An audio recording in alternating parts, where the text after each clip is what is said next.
یہ جو موسیقی ہے یہ خلافت راشدہ کے دور کے اختتام پر یہ ہمارے اوپر حملہ آور ہوئی۔ اس وقت تو ملت اسلامیہ کا نظام دفاع مضبوط تھا، تو اس نے آبادی کے انتہائی قلیل حصے کو متاثر کیا، اور آج 14 صدیاں بیت گئیں اور ملت اسلامیہ کا نظام دفاع کمزور ہوا، اور یہ موسیقی ہمارے جسموں میں سرایت کر گئی۔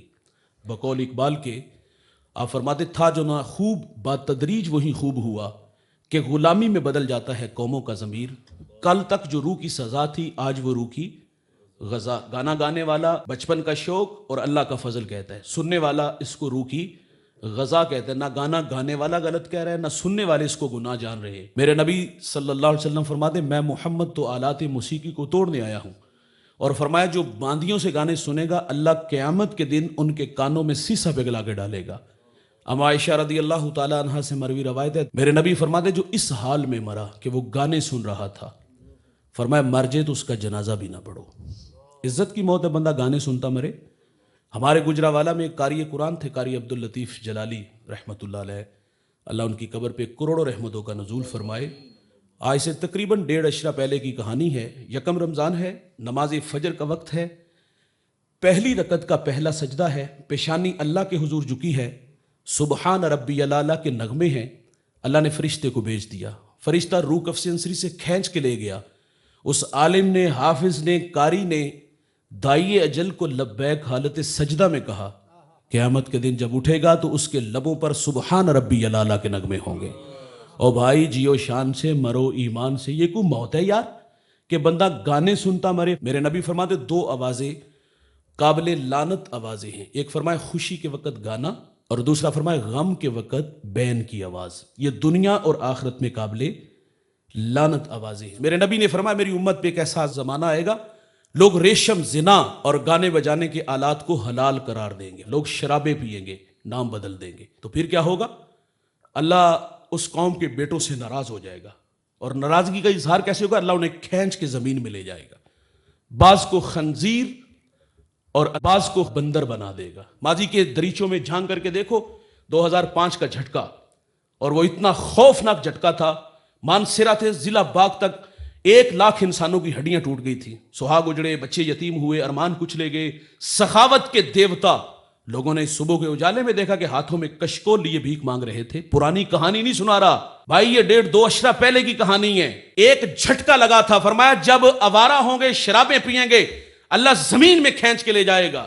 اچھا جب یہ جھٹکا لگا تھا تو خیال تھا کہ اب پیشانیوں میں سجدے ہوں گے، کانوں میں قرآن کے نغمے ہوں گے، لبوں پر سونے محمد کے ترانے ہوں گے، خیال تھا مسجدیں اب کھچا کھچ بھری ہوں گی۔ لیکن ستم کیا تھا، جب مسجد میں آئے ظہر کے وقت تو مسجد میں وہی 2 2.5 3 صفحے تھی۔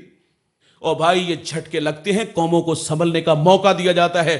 اگر عذاب کا کوڑا وہاں برسا تو کھینچ کے اللہ زمین میں لے گیا، اور اگر اللہ یہاں پنجاب میں ناراض ہوا، یہ دوڑتی گاڑیاں، فلک بوس عمارتیں، بنگلے، اگر جھٹکا لگا تو کھینچ کے انہیں بھی زمین میں لے جائے گا۔ تو فرمایا جب شراب عام ہوگی، گانا عام ہوگا، تو پھر کیا ہوگا؟ اللہ زمین میں کھینچ کے لے جائے گا، بعض کو خنزیر، بعض کو بندر بنا دے گا۔ انسان ظاہری طور پہ خنزیر بندر نہیں بنے گا، لیکن خنزیر اور بندر کی جو صفات ہیں وہ انسان میں آ جائیں گی۔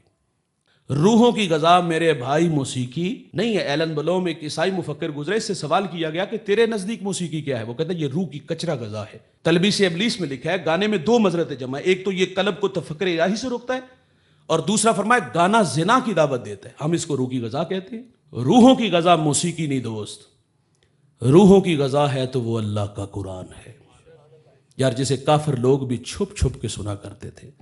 اور دوست رب سے باتیں کرنے کو جی چاہے نا تو قرآن کھول کے بیٹھ جایا کرو۔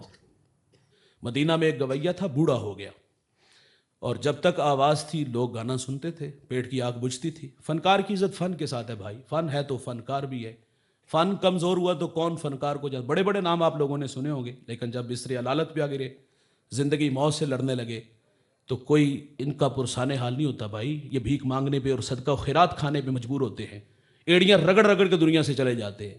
یہ مدینے کا گویا جنت البقیع کے قبرستان میں کھڑا ہے، اپنے ماضی کے گناہ یاد کر کے روتا ہے کہ مالک کہاں گزار دی زندگی۔ جب تک آواز تھی تو گانا چلا اور پیٹ کی آگ بھی بجھی، اب تو کوئی منہ بھی نہیں لگاتا۔ پہلے تو معذرت کی اور پھر کہا اللہ اب بڑھاپے میں کہاں دھکے کھاؤں گا، کوئی میرے لیے رزق کا بندوبست کر دے۔ حضرت عمر رضی اللہ تعالیٰ عنہ مسجد نبوی میں محو استراحت تھے، خواب میں آوازی عمر بقی کے قبرستان میں میرا بندہ مجھے مدد کو پکار رہا ہے، اٹھو اور اس کی مدد کو پہنچو۔ ننگے پاؤں ننگے سر دھوڑ لگا دی۔ جب قدموں کی آہٹ اس گویے نے سنی نا، پیچھے پلٹ کے دیکھا تو حضرت عمر تھے۔ کہتے اللہ آج عمر کے غضب سے بچا لینا۔ دوڑنے لگا تو آواز آئی رکو، میں خود نہیں آیا، مجھے کسی نے بھیجا ہے۔ کہا کس نے؟ کہا جسے تو ابھی ابھی پکار رہا تھا۔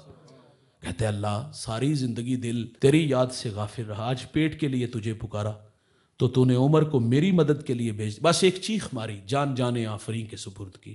اس کا اعزاز کی، اس کا جنازہ حضرت عمر نے پڑھا، اس کا فخر کہ حضرت عمر نے اپنے ہاتھوں سے اس کو لحد میں بھی اتارا۔ بھائی معذرت کر لیں گے تو وہ معاف کر دے گا۔